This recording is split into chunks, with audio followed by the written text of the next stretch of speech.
definitely think climate change is going to be the #1 issue in this election, especially for young people. We're seeing a lot of young activists and voices coming to the mainstream and really putting that issue on the forefront. And for me, myself personally, I think that we should be able to have like a leaders debate specifically surrounded around climate change specifically. If we can have one on foreign policy or a different issue, we can definitely have one on the environment and climate change. And it's becoming the #1 issue, as we saw with the IPCC report that gives us 11 years. That is not a lot of time, and we need to act now, and it's a very urgent issue, and that's why, climate crisis will definitely be #1 issue in this election. I definitely agree. As young people, we should be looking forward to the future, not only for ourselves, but for our kids. Like, we're young kids. I want my children to enjoy the natural environment the way that I have.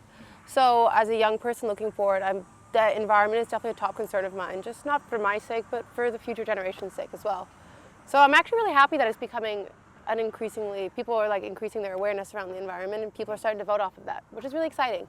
Yeah, I'd say it absolutely needs to be a top issue in this election. I mean, you mentioned the IPCC report. They've given us 11 years, so that means we only have about 2 elections after this. So we really need to, we don't have a lot of time. We need to get it together. Like now, I think it's really good that we're calling it a climate crisis. I think that it needs to be treated like a crisis. And that means addressing it, immediately.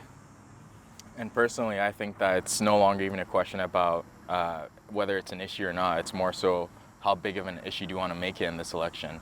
Because at the end of the day, it's going to be a big issue for us today, further down the line, regardless of your political strife, your race, your ethnicity, or religion. It affects all of us equally.